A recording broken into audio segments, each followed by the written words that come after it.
Pinagkaguluhan si Kyrie nang bumisita ulit sa China para sa kanyang tour ng Anta. Ibinabato na lang sa kanya yung mga merchandise para papirmahan ng mga fans. Pero matalino talaga si Kyrie pagdating sa business kahit sa pagpopromote. Naging approachable yung dating niya. Mas nakakalapit yung mga fans at mas nakikilala si Kyrie. So baka naman Kyrie, isang bangka na lang, Pinas na rin naman. Nagustuhan din ng ibang mga NBA players yung ginawa ni Kyrie kung paano siya sinalubong ng mga fans dito sa China. Parang casual visit lang din, hindi katulad ng ibang mga NBA players na may press con agad tapos dadaan ng basketball camp.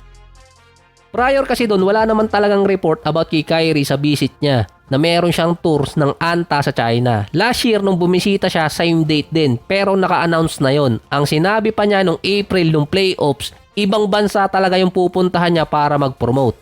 Pero dahil sa Jordan Brand Tour ni Zion, Luka, Tatum at Banchero, lumalabas na biglaan yung pagpunta ni Kyrie. Ang Jordan Brand under Nike, si Kyrie naman under Nike dati bago tinanggal at pumunta ng Anta. Isa din siya sa mga executive ng brand kaya meron siyang control. Kaya nasabi kong matalino si Kyrie dahil marami mas naunang pumunta sa kanya doon na NBA star tulad ni Harden para sa Adidas, kasama pa ata doon si Jimmy Butler, yung 4 na players na nabanggit ko kanina para naman sa Jordan Brand.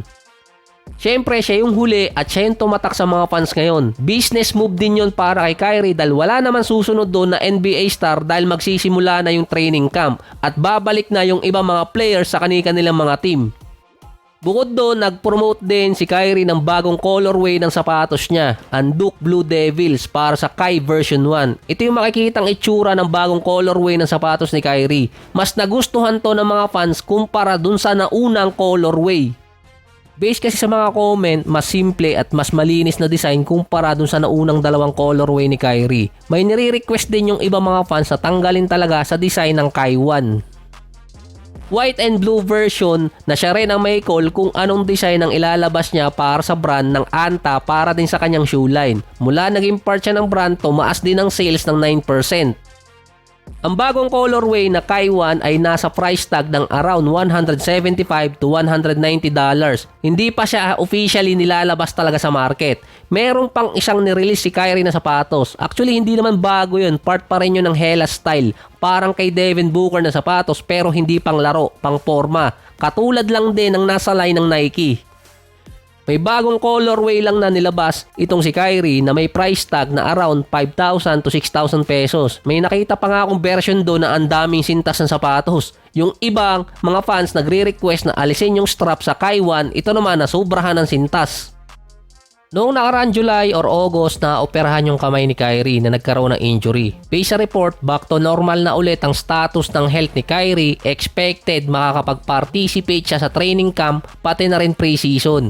Kailangan kasing subukan ng Dallas ang chemistry kasama na rin yung physics ni na Kyrie, Luka at Klay Thompson. So marami mga teams kasi dati ay nag-struggle kapag meron dagdag na offensive player. Sa pre-season pa lang, kailangan agad masubukan nyo ng Dallas. First time din kasi ni Luka na magkakaroon ng isang teammate na off-the-ball player at spot-up shooter katulad ng kalibre ni Klay Thompson. Ito kasi yung hinahanap na kailangan ka-teammate ni Luka lalo na't nagtatagal sa kanya yung bola kapag nasa opensa sila.